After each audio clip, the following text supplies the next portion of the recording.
चिंता का मिट जाएगा।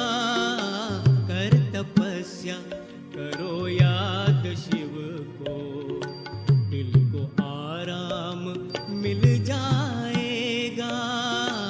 अपने चिंतन की धारा बदल दो।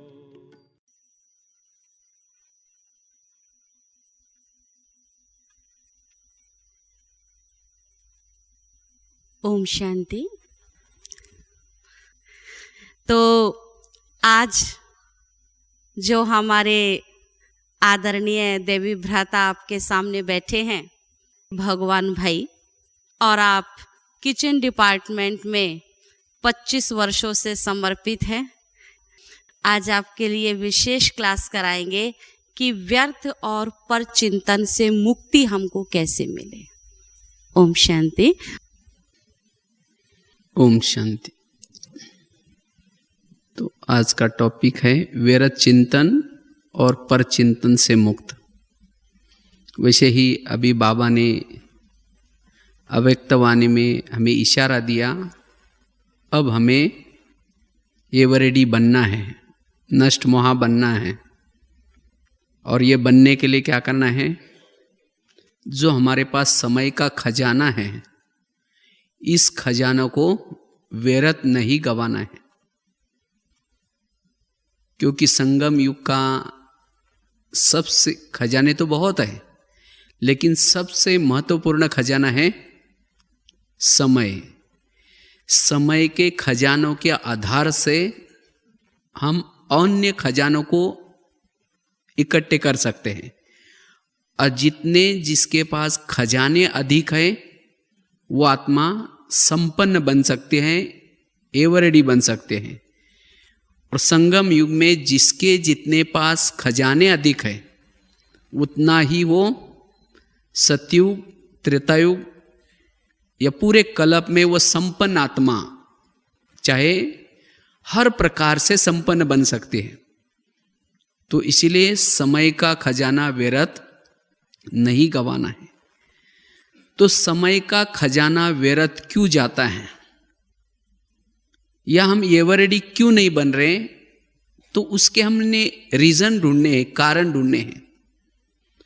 तो उसमें से एक कारण ये भी है व्यर्थ चिंतन और परचिंतन। क्योंकि सबसे ज्यादा जो समय हमारा नष्ट हो जाता है, वो व्यर्थ चिंतन और परचिंतन से। अगर व्यर्थ चिंतन परचिंतन करेंगे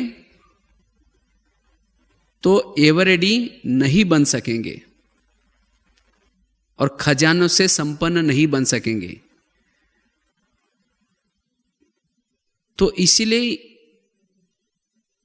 हमारे तपस्या में, हमारे पुरुषार्थ में ये परचिंतन बहुत बड़ा एक बाधक है। इसीलिए आज भी बाबा ने इशारा दिया है, इस नाजुक रास्ते से चलते समय किस बात का ध्यान देना है? आज के मुरली का, साकार मुरली का प्रश्न था, इस नाजुक रास्ते में चलते समय मंजिल तक जाने के लिए हमें ध्यान देना है। किस बात का ध्यान देना है?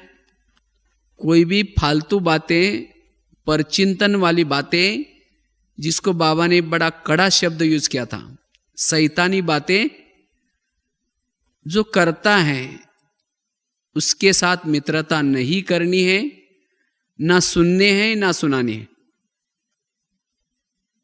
इससे आपका समय बचेगा, इससे आप योग युक्त भी बन सकते हैं। नहीं तो कई भाई बहनों का एक क्वेश्चन होता है, हमारा योग लगता ही नहीं, योग में माया आते हैं। तो योग की माया कौन सी है? जो सारा दिन परचिंतन किया, परचिंतन की बातें सुनी, वही बातें मन और बुद्धि को परम धाम में एकाग्र होने नहीं देती, अंतर्मुखी बन करके परमात्मा चिंतन करने नहीं देती। यह है माया।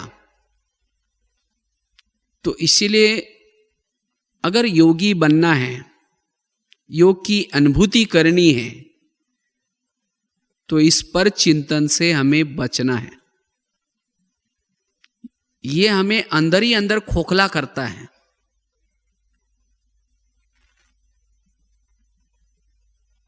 या जो भी परिवार बाबा ने हमें दिया है, परिवार दिया है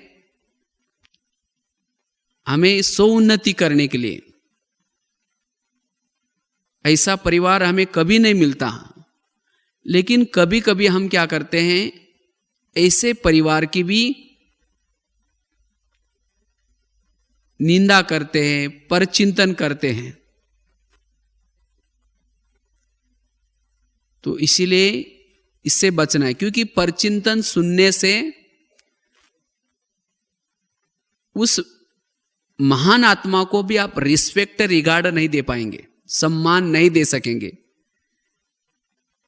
और उसके संग का स्वोन्नति के अर्थ में आनंद नहीं ले सकेंगे। इसीलिए बाबा कहते हैं बच्चे, इस पर चिंतन की बातों से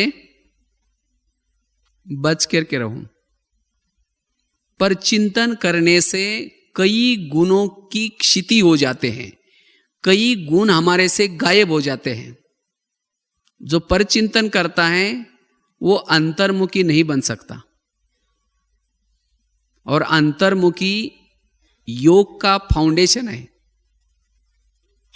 जो अंतर्मुखी नहीं, वो योगी नहीं बन सकता, वो परमात्मा चिंतन, आत्मचिंतन नहीं कर सकता। क्योंकि परचिंतन है बाह्यमुखी करने वाली बातें, बाहर मुक्ता में लेके जाने वाला है। इसलिए हमें परचिंतन को छोड़ना है, इससे हमारा टाइम बहुत बचेगा। नहीं तो कई भाई बहने बोलते हैं हमको टाइम ही नहीं मिलता योग लगाने का, हमें पुरुषार्थ करने का टाइम ही नहीं मिलता। उनका टाइम कहां जाता है? टाइम जाता है परचिंतन में। इसलिए हमें परचिंतन की बातों को छोड़ना है। परचिंतन करने से सम्मान का जो गुण है, रिस्पेक्ट का गुण है, वो भी नष्ट हो जाता है। परचिंतन करने से एकाग्र चित्त भी नहीं बन सकेंगे। परचिंतन करने से गुणग्राही नहीं बन सकेंगे। हम जो ग्राहक है, हम ग्राहक गुणों के ग्राहक हैं, न कि अवगुणों के। इसीलिए हमें इससे बचना है। और परचिंतन करने वालों को बाबा तो कई बार बहुत ही कड़े शब्दों में कहते हैं, परचिंतन करना अर्थात जैसे कोई कोयला खरीद करता है, कहाँ कोयले का व्यापारी और कहाँ हीरे का व्यापारी। परचिंतन करना अर्थात कोयले का व्यापारी बनना। और कोयले में कोई ज्यादा इनकम तो होती नहीं। जो कोयला लेता है उसका खुद का मुंह भी काला और दूसरे का भी मुंह काला। अर्थात जो परचिंतन करता है वो स्वयं का भी टाइम बर्बाद कर रहे हैं और दूसरे का भी टाइम बर्बाद कर रहे हैं। इसीलिए बाबा ने कहा ना, हाँ जी करके सुनना। आप कर नहीं रहे हैं, किसी की बुराई नहीं कर रहे, लेकिन कोई बुराई कर रहे हैं उसमें आप हाँ जी कर रहे हैं, ये भी आधा पाप के भागी है। इसीलिए हमें क्या करना है, इससे बचना है। बाबा ने संगत से बच करके रहो, संग दोष से बच करके रहो। तो कईयों को लगता है हम तो अज्ञानी से संग से बच गए, तो वास्तव में अज्ञानी से संग से बच गए। लेकिन यहां आकर के ज्ञानी होने के बाद भी कोई ज्ञान में चलने के बाद किसी की बुराई करता है, परचिंतन करता है, उसका संग करना ये भी संग दोष है। ये संग दोष भी हमें इस ज्ञान मार्ग से बाहर लेके जा सकता है। इसीलिए इससे बचना है। पर चिंतन की बातें सुन सुन करके हो सकता है बाबा के प्रति या कोई बहनों के प्रति या जो भी आपके निमित्त है उसके प्रति आपकी नफरत और ईर्ष्या भी पैदा हो सकती है। और जब परचिंतन करते करते धीरे धीरे पहले तो उनसे रूठेंगे जिसका परचिंतन करते हैं, और धीरे धीरे फिर बाबा से भी रूठ जाएंगे, उनके द्वारा मुरली भी नहीं सुनेंगे, तो ज्ञान से बाहर चले गए। इसीलिए परचिंतन करना कितना बड़ा खतरा है। इसीलिए बाबा कहते हैं इस नाजुक रास्ते से चलते समय इस बात का ध्यान रखो। हमने तो कई ऐसे भाई बहने देखे हैं, धीरे धीरे उन्होंने बुराई देखते देखते वर्णन करते करते आज वो है ही नहीं, यज्ञ में नहीं है, उनको माया खा गई। क्यों? परचिंतन। ये बहुत बड़ी माया है, क्योंकि जो सारा दिन परचिंतन करता है वो सभी के अवगुण ही देखता रहेगा। जैसे सवेरे सवेरे कई बच्चे क्या करते हैं, कचरा ढूंढने के लिए जाते हैं एक बोरी पकड़ करके, तो इसी तरह परचिंतन वाला भी क्या करेगा, जब भी उठेगा सभी से क्या करेगा, कचरा इकट्ठा करेगा। तो इसलिए हमें कचरा इकट्ठे करने वाले नहीं है, लेकिन ज्ञान रतन परचिंतन करने वालों को किसी का भी अवगुण नजर नहीं आया, गुण नजर नहीं आता। किसी के अंदर का बाबा ने उसका गुण देख करके उसको ज्ञान में लाया है, लेकिन किसी का भी उसको गुण नजर नहीं आएगा, सबके अवगुण नजर आएंगे, कहेंगे ये भी खराब है, हाँ ये भी ठीक नहीं, ये भी ऐसा है। इसीलिए बाबा कहते हैं गुणग्राही बनो। और जो अवगुण देखता है, परचिंतन करता है, हमेशा तनाव में रहता है। शंकाएं, कुशंकाएं, ईर्ष्या, घृणा, नफरत, ये सब बच्चे पैदा हो जाते हैं। परचिंतन करने वालों को ये सब बच्चे पैदा हो जाते हैं। ईर्ष्या आएगी, घृणा आएगी, नफरत भी होगी। जो अवगुण देखता है उसके सामने अगर किसी की महिमा करेंगे, आप वो कहेगा अरे आप उसकी महिमा कर रहे हैं, हाँ वो इतना खराब है, वो ऐसा है, और आप उसकी महिमा करते हैं। वो कभी भी किसी की महिमा नहीं सुन सकता। इसीलिए बाबा कहते बच्चे इस अवगुण को क्या करो, छोड़ो। तब जा करके समय जो हमारा जो व्यर्थ जा रहा है संगम का, इस समय हमारा बच जाएगा और हम प्रभु चिंतन, आत्मचिंतन करके एवरेडी बन सकेंगे। पर चिंतन वाला कर्म योगी नहीं बन सकता, क्योंकि जो बातें सुनी हैं उसका वो चिंतन करता रहेगा और उसको बार बार आएगा कि अभी मैं ये किसको सुनाऊं। जो बातें उसने सुनी हैं किसी से, वो बातों का ही क्या करेगा, वो चिंतन करेगा, मुरली भूल जाएगा वो। पर चिंतन जो करता है वो मुरली की बातें उसके बुद्धि में नहीं ठहरेगी। अगर उसको पूछेंगे मुरली में आज क्या कहा, वरदान क्या था, सुना और बाहर गया, खत्म। क्योंकि एक म्यान में दो तलवार नहीं रह सकेंगे, एक तो चलेगा सोचिंतन या एक तो चलेगा परचिंतन। इसीलिए हमें परचिंतन की बातों से क्या करना है, मुक्त बनना है। और जो परचिंतन का चिंतन करता रहता है इसे व्यर्थ बातों का,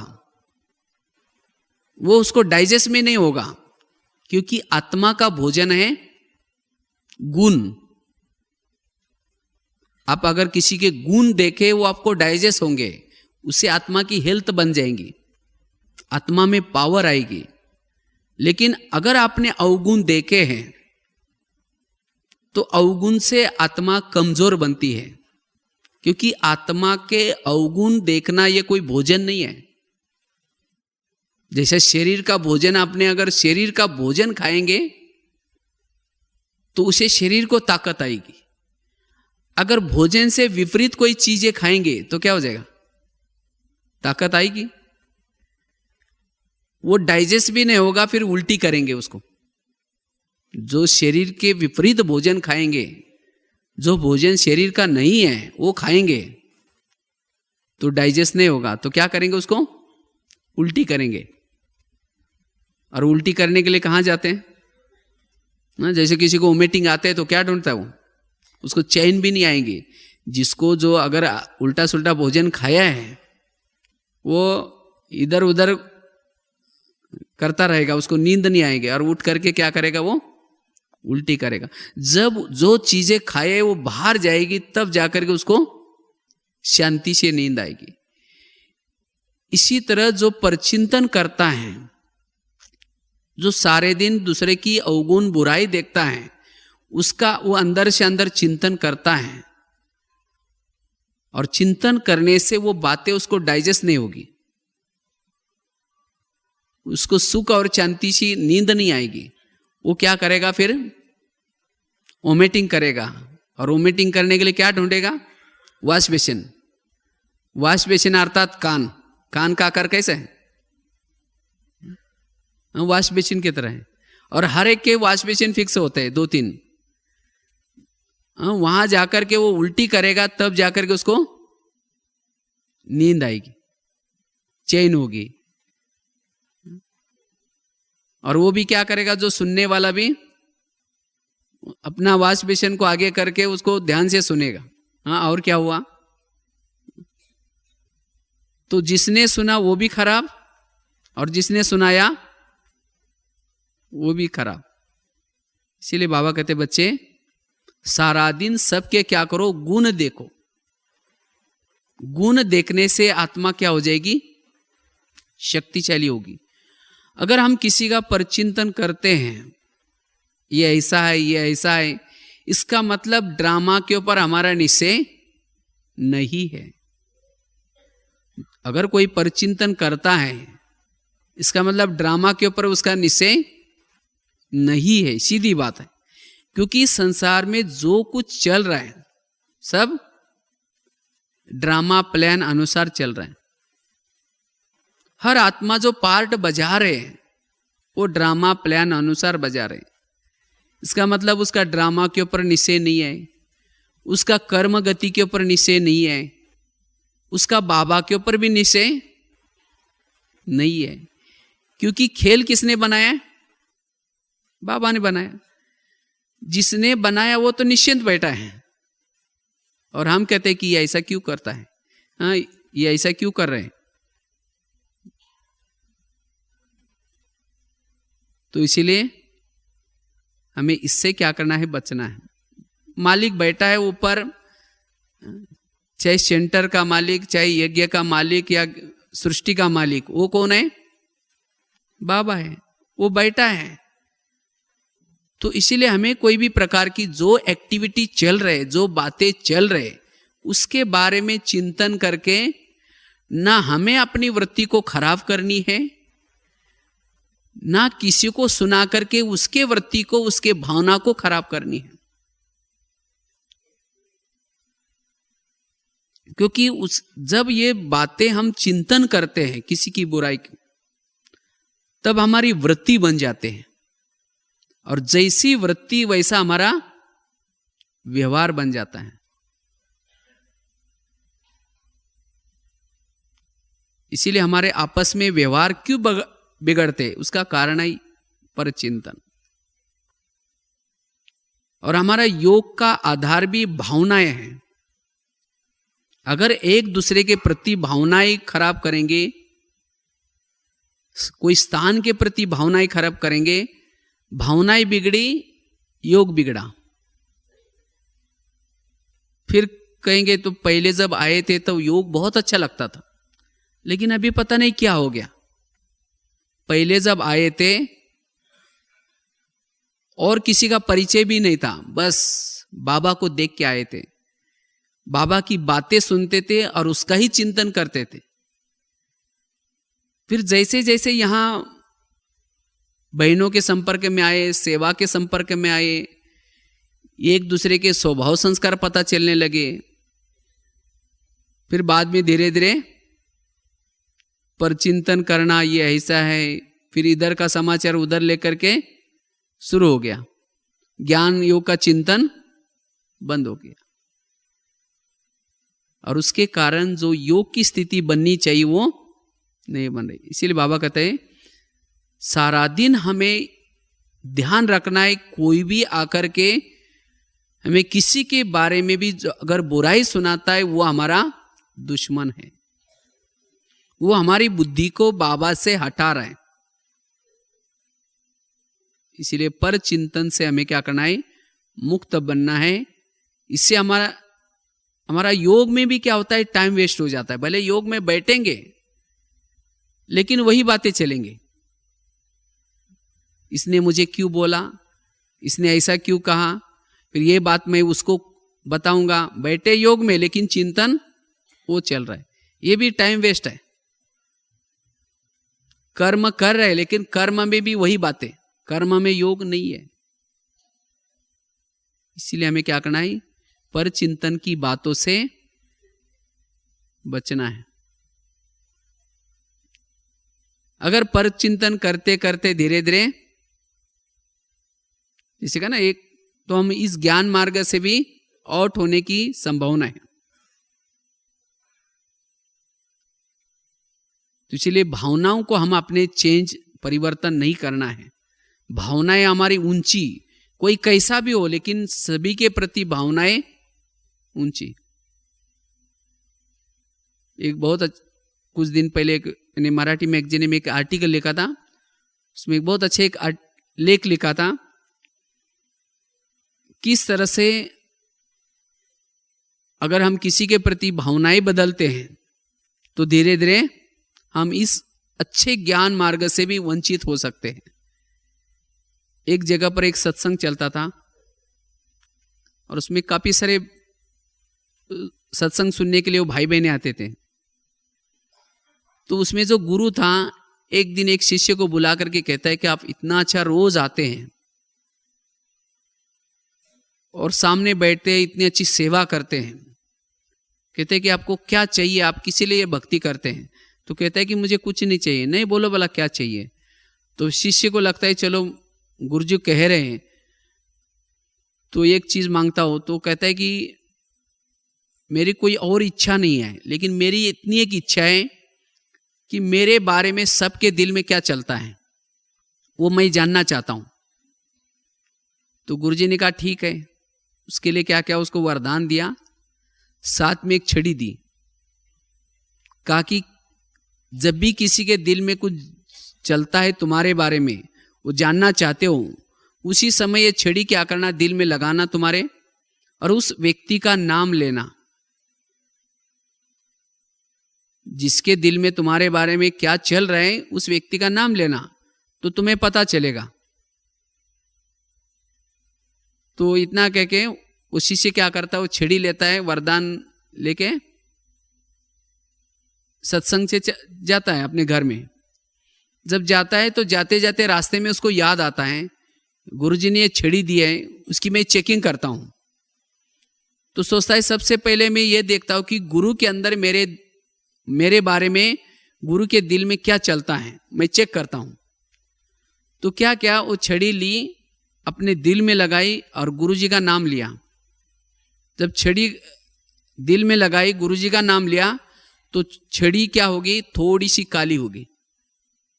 जब छड़ी काली होगी तो शिष्य को लगता है अरे गुरु के अंदर मेरे बारे में कालापन है, तो फिर गुरु को गुरु बना करके क्या फायदा। वो क्या करता है, सत्संग में आना ही बंद करता है। एक दिन हो गया, 2 दिन हो गया, गुरुजी को लगता है ये सबसे पहले बैठता था, इसको क्या हो गया। तो क्या करता है, उसको फोन करता है तो भी वो कुछ जवाब नहीं देता। फिर गुरुजी उसके घर में जाते हैं, फिर उसको कहते हैं कि क्या बात है, आप आजकल नहीं आ रहे। तो शिष्य कहते हैं कि नहीं, थोड़ा सा काम है, घर में थोड़ा मेहमान आते हैं, थोड़ी मेरी तबीयत थोड़ी ढीली है और थोड़ा क्या दुकान नया नया खोला इसीलिए थोड़ा प्रॉब्लम है। तो गुरुजी ने कहा कि पहले आप 6 साल से आते थे, चाहे तबीयत खराब हो चाहे मेहमान है, आपको इतनी नसीहत थी, रोज आते थे, क्या बात है लेकिन अभी? नहीं ऐसी कोई बात नहीं। कहा कि जरूर कुछ बात है। तो शिष्य कहता है कि आपके अंदर मेरे बारे में कालापन है, इसके कारण मैं नहीं आता हूं। तो गुरुजी ने कहा कि अच्छा मेरे अंदर कालापन है तुम्हारे बारे में, लेकिन तुमने देखा कि तुम्हारे अंदर कितना कालापन है? उसने कहा नहीं देखा। कहा कि ये छड़ी दिल में लगा करके अपना नाम लेकर के देखो। तो शिष्य ने क्या किया, छड़ी अपने दिल में लगाई, अपना नाम लिया, तो पूरी छड़ी काली होगी, थोड़ी सी सफेद। गुरुजी की तो थोड़ी काली थी लेकिन उसकी पूरी काली। तो अपनी छड़ी पूरी काली देख करके उसको शर्म आई, सिर नीचे कर दिया। तो गुरुजी ने कहा कि कोई बात नहीं, मेरी भी छड़ी पूरी काली थी, लेकिन मैंने तपस्या करते करते करते इतनी बची है, वो तो मैं कर ही रहा हूं। मैंने तो तपस्या करना तो छोड़ी नहीं, वो तो जो कालापन है वो निकल जाएगा। लेकिन अगर तुम मेरे को देख करके नहीं आएगा सत्संग में, जो तुम्हारी थोड़ी सी सफेद बनी है वो भी क्या हो जाएगी, काली हो जाएगी। तो इसीलिए तुम किसी को देख करके सत्संग में आना बंद नहीं करो। तो फिर शिष्य को बहुत बुरा लगता है, कहता है गुरुजी आज आपने तो मेरी आंखें खोल दी, मैं कितना बुरा काम करने जा रहा था। तो गुरुजी ने कहा कि कोई बात नहीं, रोज आया करो। फिर वो शिष्य क्या करता, रोज आना शुरू करता। इसी तरह हम भी क्या करते हैं, रोज बाबा के ज्ञान में आते आते आते हमारी जो आत्मा पावन जो काली थी, हमारी जो आत्मा छिड़ी जो काली थी वो क्या होना शुरू हो जाते हैं, सफेद बनना शुरू हो जाते हैं। लेकिन फिर हम यहां आने के बाद क्या करते हैं, धीरे धीरे किसी की बातें सुन करके, जो हमें ज्ञान सुनाते हैं, जिन्होंने हमारा कोर्स किया या जो बड़े हैं, धीरे धीरे उनके प्रति क्या करेंगे, उनकी कुछ बातें सुन करके देख करके चिंतन करेंगे। फिर कहेंगे यही ऐसे हैं, जो ज्ञान सुनाने वाले यही ऐसे करते हैं, ये बहनें ऐसे ऐसे करके क्या करेंगे, धीरे धीरे अपनी भावनाओं को खराब करेंगे और धीरे धीरे आना भी क्या करेंगे, कम करेंगे। अच्छा आएंगे तो भी जो पहले भावना थी, जो कुछ करते थे वो नहीं, जबरदस्ती करके आएंगे, लेकिन नहीं। अच्छा समझो नहीं आएंगे तो घाटा किसका है? हाँ, जो आपकी आत्मा पावन बन रही थी, जो सफेद बन रही थी, वो भी क्या हो जाएगी, धीरे धीरे काली हो जाएगी।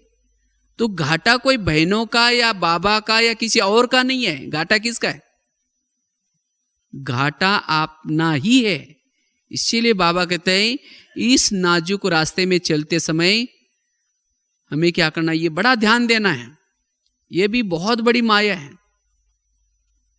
इसीलिए ऐसी अगर कोई बातें सुनाता है उससे हमें दूर रहना है, नहीं तो यही बातें हमें ज्ञान से बाहर लेके जा सकते हैं,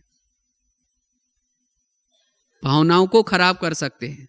अच्छा जिसकी कमी आप देख रहे हैं, जिस बहन की या जिस भाई की या कोई सेंटर की कमी देख रहे हैं, उन्होंने तो ज्ञान छोड़ा नहीं ना, वो तो योग लगा रहे, पुरुषार्थ कर रहे, तपस्या कर रहे, वो तो जो कालापन है वो तो निकल जाएगा, लेकिन हमारा अपना ही घाटा है। अच्छा उनका थोड़ा कालापन देखा, लेकिन उनकी जो सफेद छड़ी थी वो नहीं देखी।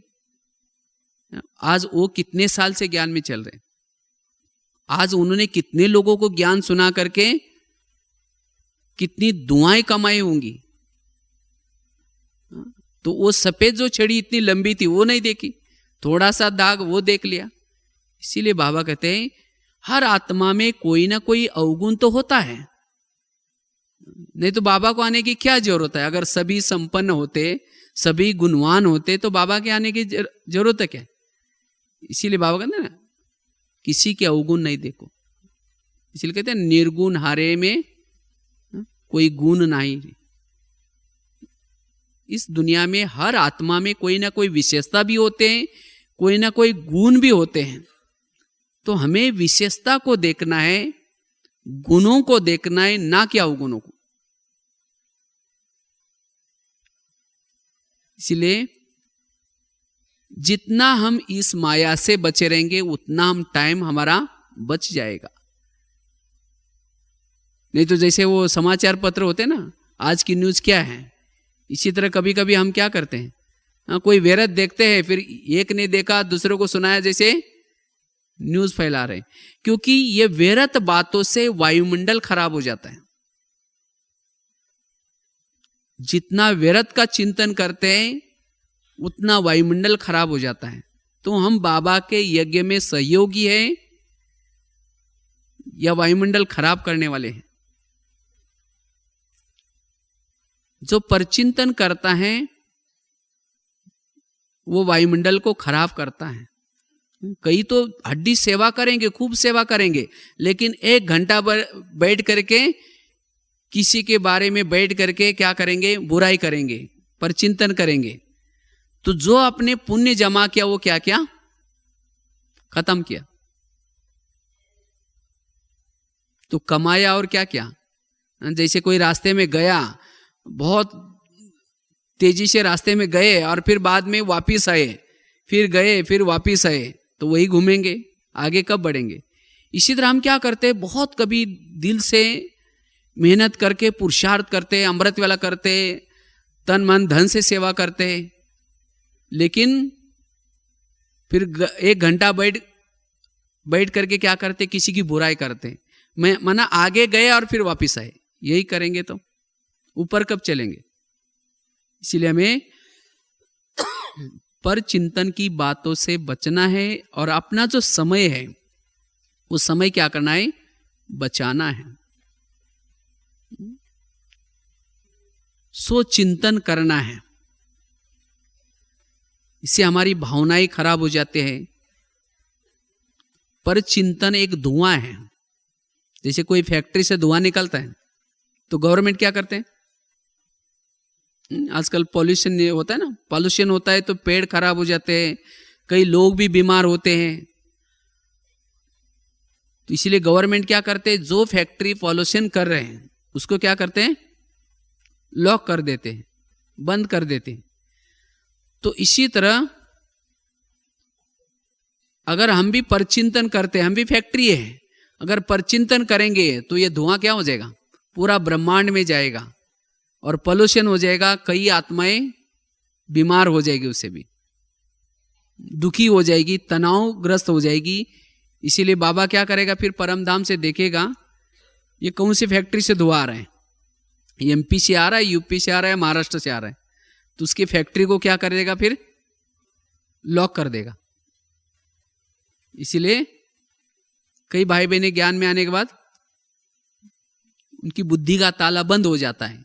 पर चिंतन करने वालों के बुद्धि का ताला क्या हो जाता है, बंद हो जाता है। उसको परमधाम दिखना बंद हो जाता है, बाबा दिखना बंद हो जाता है। फिर इसीलिए कहते हैं योग लगता ही नहीं, तो योग से ज्ञान से आउट हो जाएंगे। इसीलिए हमारे बुद्धि का ताला बंद न हो जाए, हमारी फैक्ट्री न बंद हो जाए, इसीलिए क्या करना है, इससे बचना है। तो बचने के लिए क्या करें, हम परचिंतन की बातों से बचे। पहले तो हमें किसी की बातों को देखना नहीं, बाकी सुनना भी नहीं। कई सोचते हम तो सुनते तो नहीं है, लेकिन दूसरा आकर के सुनाता है तो क्या करें। क्यों सुनाता है, हम सुनते हैं। पहले तो शुरू हो जाएगा ज्ञान योग से, मिलेंगे आपस में, कहेंगे ओम शांति, अच्छा क्या पुरुषार्थ कर रहे हैं, हाँ अरे बहुत अच्छा बहुत अच्छा। फिर आप क्या कर रहे हैं, अब वो कहेगा अरे मैं क्या करूँ, हमारी बहनें बड़ी ये है, आजकल तो कुछ नहीं करते। वो फिर कहेगा हमारी कोई कम आएगा, बस खाएंगे पिएंगे, शुरू हो गया वहाँ से।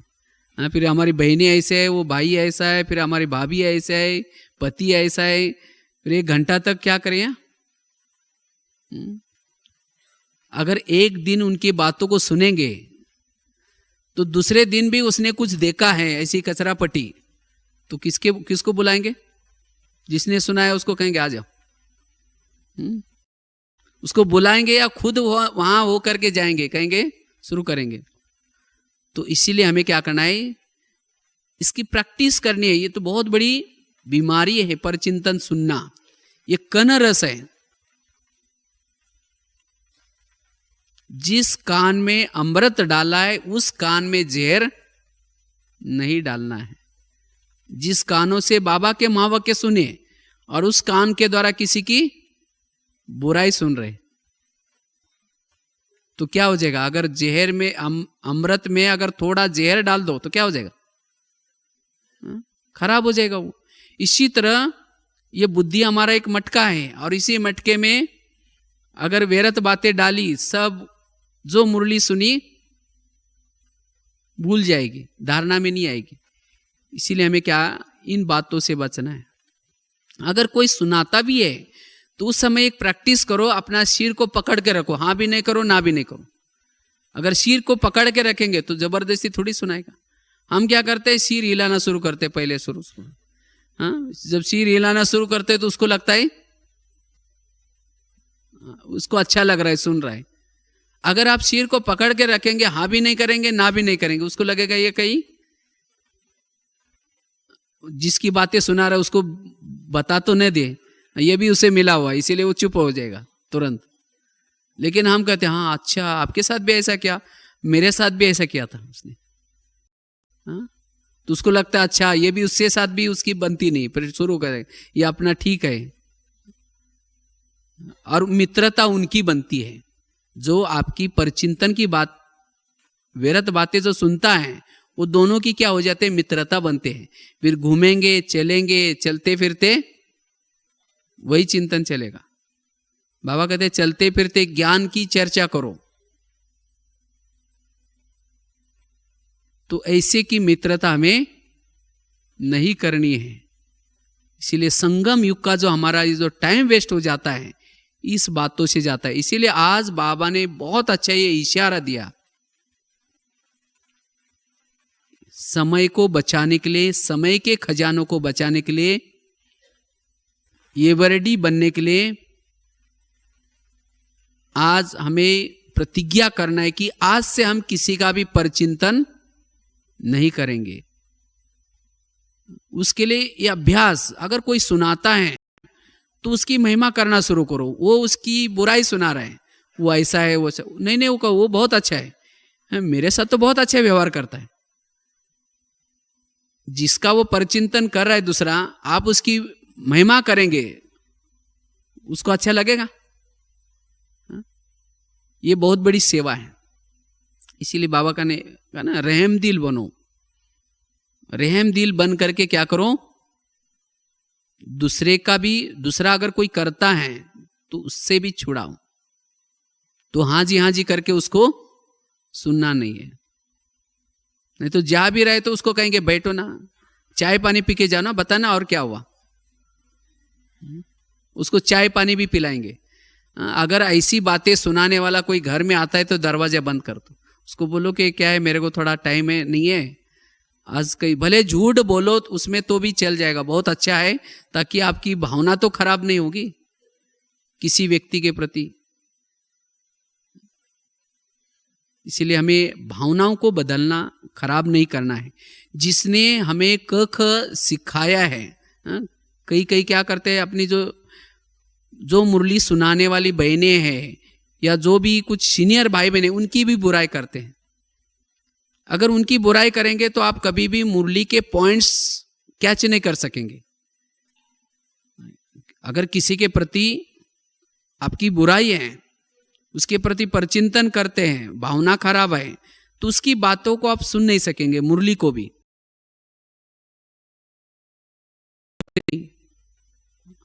और दूसरे को सुनाते रहते तो बाबा की बातों को भी नहीं सुन सकेंगे। इसीलिए बाबा कहते हैं बच्चे, हर आत्मा के प्रति भावनाएं ऊंची रखो। कहते हैं ना, मुख में राम बगल में, आपस में मिलेंगे उसकी बुराई करेंगे और वो अचानक जब सामने आते हैं तो कहेंगे अभी हम आपको याद कर रहे थे। तो कैसा है? इसीलिए बाबा कहते बच्चे, और उनको ओम शांति भी करेंगे जबरदस्ती, इतना कोई अंदर से दिल से ओम शांति नहीं निकलेगा। और ऐसे का जो परचिंतन करता है उसका योग हमेशा उसके साथ लगा रहता है। वो क्या कर रहा है, किसके साथ बात कर रहा है, वो क्या क्या काम कर रहा है। वो अच्छा भी करेगा, कुछ अच्छी सेवा भी करेगा, तो भी उसकी अच्छाई दिखाई नहीं पड़ेगी, हमेशा बुराई दिखाई पड़ेगी। इसीलिए बाबा कहते बच्चे ये अवगुणों का जो चश्मा पहना है वो निकाल दो, तब ये दुनिया बड़ी अच्छी लगेगी। जो अवगुण देखते हैं सारा दिन पर चिंतन करते हैं, वो उनको इस दुनिया में रहना बड़ा अच्छा नहीं लगेगा। बाबा कहते हैं बच्चे एवरेडी बनो। कई बोलते हैं बाबा हमें उठा करके लेके जाओ, हम तैयार हैं, लेकिन तैयार ऐसे तैयार नहीं है। लेकिन ये अवगुण दे करके, परचिंतन दे करके इस दुनिया से थके हुए, उसको एवरेडी नहीं कहेंगे। एवरेडी अर्थात जिसकी आत्मा की ज्योति सदा जागृत है, जिनके अंदर गुण है, जो सत्युग के देवी देवता की तरह उनकी चलन है, उसको कहेंगे एवरेडी। तो ऐसे एवरेडी बनने के लिए हम अपना टाइम को वेस्ट नहीं करें। हम अपना स्वधर्म में रहने का, अपने ओरिजिनल गुणों में रहने का अभ्यास करें। लेकिन वो वही रह सकता है जो सारा दिन परचिंतन की बातों से बचता है। वही स्वमान में रह सकता है, वही स्वधर्म में रह सकता है, वही अपनी आत्मा को देख सकता है, वही अंतर्मुखी बन सकता है, और वही अपने अंदर के आत्मा में लगे हुए दाग को देख करके उसको परिवर्तन कर सकता है। नहीं तो आजकल क्या है, दूसरे को देखने की आदत लगी है। घर में भी अगर आप खाना खाएंगे, अगर कोई सामने आता है खाना खाने के लिए, तो देखेंगे उसके थाली में क्या क्या है। जो आपके थाली में वही उसके थाली में, लेकिन दूसरे की थाली देखने की आदत। और जो दूसरों को देखता है वो कभी भी सुखी नहीं रह सकता। दूसरों को देखने वालों को, एक मुरली में बहुत कड़ा शब्द बाबा ने यूज किया था। बाबा ने कहा कि अवगुण देखने वालों को कहेंगे कौवा। कौवा क्या करता है? गंदगी इकट्ठा करता है, गंदगी खाता है। कोई जानवर मरता है, वहां जाकर के बैठ करके गंदगी खाता है। तो हमें हंस बनना है या कौवा बनना है? देखो स्कूल कॉलेज में दिखाया जाता है, सरस्वती माँ किसके ऊपर बैठे हैं? हंस के ऊपर बैठे हैं। वास्तव में कोई हंस के ऊपर बैठती नहीं थी, ये भी प्रतीक है। अगर छोटा बच्चा भी जाकर के हंस के ऊपर बैठ जाएगा, वो हंस तो चिल्लाना शुरू करेगा, और सरस्वती माँ बैठेगी तो ये दिखाया जाता है विद्या उसके बुद्धि में बैठते हैं जो हंस है। अर्थात जो हंस के समान सारा दिन जो गुण देखते हैं, गुणग्राही है, उसके बुद्धि में सरस्वती माँ बैठते हैं। अर्थात मनन चिंतन चलेगा, ज्ञान की गहराई की अनुभूति होगी। तो सरस्वती को बुद्धि में बिठाने के लिए क्या बनना है? हंस बनना है। और जिसके बुद्धि में सरस्वती माँ बैठेगी, उसके पास कौन आएगी? उसकी बहन लक्ष्मी। अर्थात वही संपन्न आत्माएं बन सकते हैं। इसीलिए चेक करो, मैं हंस हूं या कौवा हूं। और हमें कभी भी कौवे के संगत में नहीं जाना है, कौवों से बच करके रहना है। कौवों की क्या होते हैं? दृष्टि भी, जो कौवा होता है वो दृष्टि में चंचलता होते हैं। जब कौवा पेड़ पर बैठेगा, उसकी नजरों में एकाग्रता नहीं होगी, वो इधर उधर देखता रहेगा। तो इसी तरह जो अवगुण दृष्टि वाला है, वो इधर उधर देखता रहेगा, कौन क्या कर रहा है, ये क्या कर रहा है, वो क्या कर रहा है, उसकी एकाग्रता नहीं होगी। और जो हंस है वो एकाग्रचित होगा, वो कुछ नहीं देखेगा और साइड सीन नहीं देखेगा। इसीलिए बाबा कहते बच्चे क्या बनो? हंस बनो। और कौवे की वाणी कर्कश वाणी अच्छी लगती है। तो इसी तरह अगर जो अवगुण देखते हैं उनके संग में जाएंगे तो क्या हो जाएगा? कौवा क्या करता है? बराबर कोई ना कोई गंदगी करके चला जाता है और मार दूसरा खाएगा, दूसरा पंछी। तो इसी तरह अगर ऐसे संग में रहेंगे जो परचिंतन करते, बुराई करते, लेकिन फंसे हम जाएंगे। इसीलिए बाबा कहते बच्चे ऐसे के संग से बच करके रहे। भले वो ज्ञान में चलते हैं, लेकिन अगर अवगुण देखते हैं, आपको किसी की बुराई सुनाते, ऐसे के संग से हमें बचना है।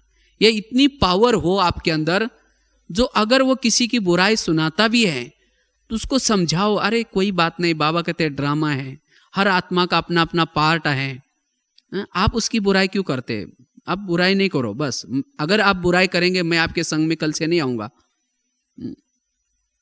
तो इस तरह से इतनी पावर अगर आपके पास है तो आप उसको, कौवे को भी हंस में परिवर्तन कर सकते हैं, लेकिन वो तो बड़ा मुश्किल है, इतनी पावर चाहिए। नहीं तो आपको ही क्या करेगा, हंस से कौवा बना देगा। तो आपकी भी भावना क्या करेंगे, खराब कर देंगे। किसी के बारे में अगर आपकी भावनाएं ऊंची है तो आपको सब सुनाएंगे, अरे या ऐसा होता है, वैसा होता है। अगर आपने उन बातों को सुना तो जब जिसके बारे में आपको सुनाया, जब वो व्यक्ति सामने आया, तुरंत आपको याद आएगा, अच्छा ये ऐसा है। तो अगर किसी के प्रति आपकी वृत्ति खराब हो गई, वृत्ति कैसी खराब हो गई? बातें सुनने से।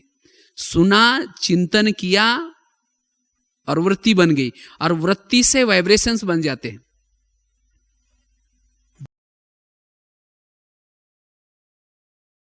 वैसे वाइब्रेशंस बन जाते हैं, तो इसीलिए वाइब्रेशंस हमारे खराब हो जाते हैं। क्यों? क्योंकि वृत्ति खराब है। अगर एक बार किसी के प्रति आपकी वृत्ति खराब हो गई, उसको परिवर्तन करना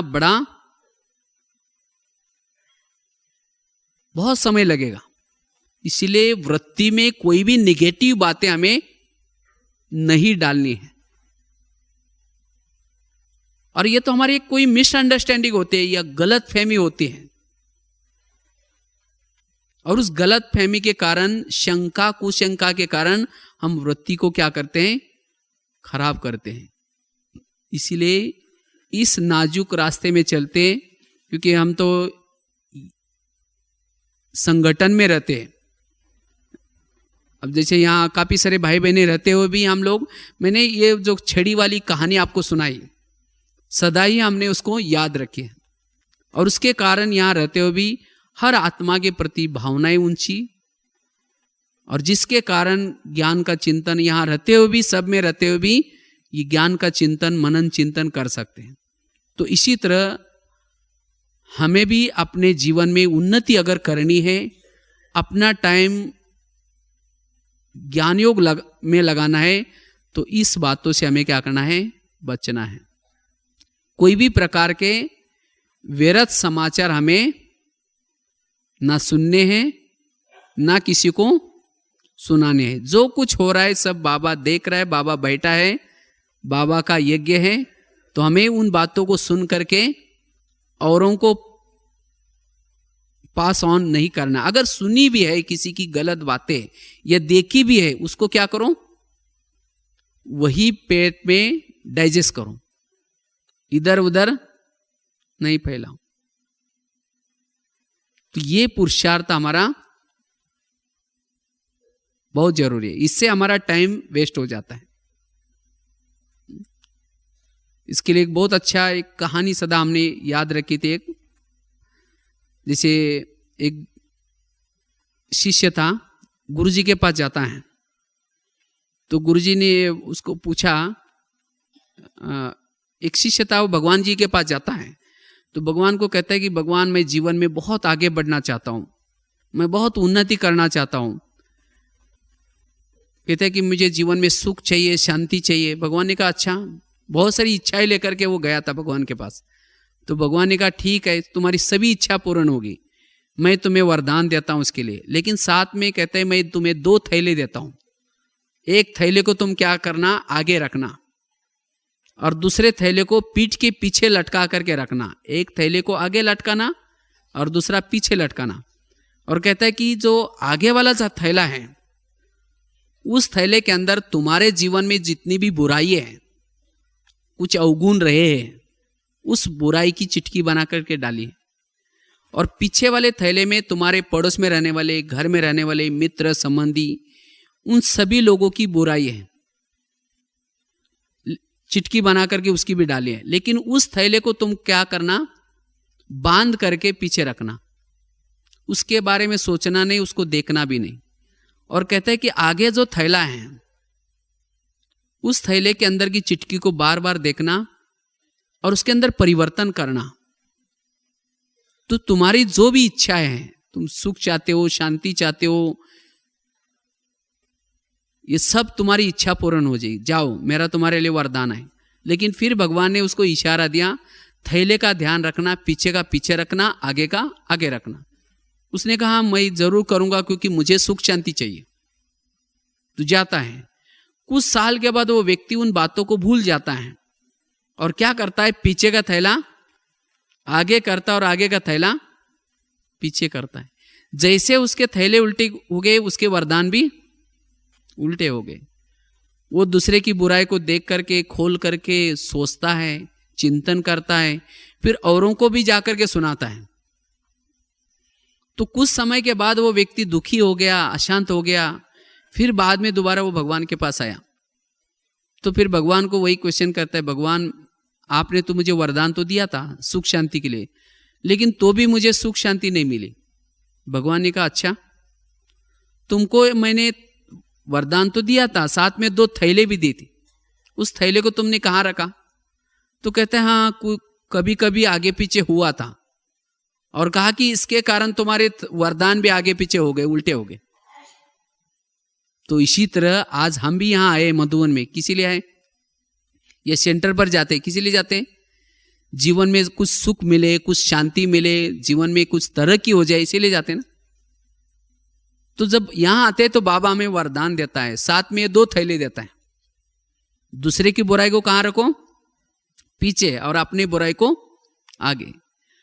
लेकिन हम कभी कभी क्या करते हैं, बाबा के इस बात को भूल जाते हैं और थैले को क्या करते हैं, आगे पीछे कर लेते हैं। जब थैले आगे पीछे हुए तो आपके जो वरदान है सुख शांति या योग, वो भी आगे पीछे होगा। इसीलिए हमें क्या करना है, ये पक्का ध्यान रखना है कि अगर हमें योगी बनना है, सुख शांति की अनुभूति करनी है, तो थैले को आगे पीछे नहीं करना है। इसीलिए यहां का एक स्लोगन है। क्या स्लोगन है? सो चिंतन उन्नति की सीढ़ी है, पर चिंतन पतन की जड़ है। पर चिंतन किया माना पतन की तरफ शुरू हो गया। इसीलिए आज से हमें क्या करना है, दृढ़ता से कभी भी किसी का परचिंतन नहीं करना है। बस इस थैले को पीछे रखना, अर्थात कभी उसके बारे में ना देखना, ना सुनना, ना सुनाना। क्योंकि जो आत्माएं पार्ट बजा रहे हैं वो किसी की कोई गलती नहीं है। हर आत्मा शांत स्वरूप, शक्ति स्वरूप, प्रेम स्वरूप, आनंद स्वरूप, ये उनके ओरिजिनल गुण हैं। लेकिन उन आत्मा को पार्ट मिला हुआ है। जैसे कोई किसी को डायरेक्टर अगर कोई शराबी का पार्ट देता है, अगर कोई शराबी का पार्ट बजाता है और दूसरा कहेगा आप ये क्यों कर रहे हैं, वो कहेगा मैं क्या करूं, मुझे ये पार्ट मिला हुआ है। लेकिन वो ओरिजिनल शराबी नहीं होता है। जो एक्टिंग करते हैं एक्टर, वो ओरिजिनल शराबी नहीं होता। तो इसी तरह इस ड्रामा में जो पार्ट बजा रहे सभी, तो ओरिजिनल कोई कामी, क्रोधी, लोभी नहीं है।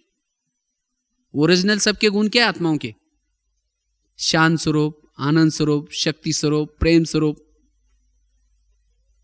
तो इसलिए हमें किसी का भी परचिंतन करना, अर्थात बाबा ने बनाए हुए ड्रामा को पसंद नहीं करना। ये बाबा ने ठीक नहीं बनाया, और बाबा ने इतना अच्छा बनाए हैं, इसीलिए बार बार यही रिपीट होता है। इसीलिए किसी का भी परचिंतन नहीं करना है। अगर परचिंतन करके फिर योग लगाएंगे, योग नहीं लगेगा। आप समझो, प्रैक्टिकल बात है, किसी के घर में जाओ, उनके बच्चे भी बैठे हैं और बाप भी बैठा है, और बच्चों को कहेंगे ये तो बच्चा ठीक नहीं, ये तो नालायक है, ये तो ऐसा है वैसा है, उसको उसकी ग्लानि करेंगे। और बाप को कहेंगे आप कितने अच्छे हैं, आप बहुत अच्छे हैं, तो बाप को अच्छा लगेगा? किसी बच्चे की ग्लानि की है और बाप की महिमा कर रहे, बाप को अच्छा लगेगा? नहीं लगेगा, क्योंकि हर माँ बाप को अपना बच्चा प्यारा होता है। इसी तरह सारा दिन कहेंगे बहन ऐसे, वो भाई ऐसा है, वो ऐसा करता है, वैसा करता है, और शाम को आकर के लाल लाइट लगा करके गीत बजा करके कहेंगे मीठे बाबा, प्यारे बाबा, आप शांति के सागर, दया के सागर। बाबा कहेंगे तुम यहां से भाग जाओ। तो बाबा को अच्छा लगेगा? फिर कहते योग लगता ही नहीं, योग में बाबा प्यार नहीं करता। तो योग में बाबा अगर प्यार नहीं करता, जरूर दाल में कुछ काला है। इसी तरह जितना जैसा बाबा का हर आत्मा के प्रति प्यार है, वैसा हमारा भी हर आत्मा के प्रति प्यार हो। एक के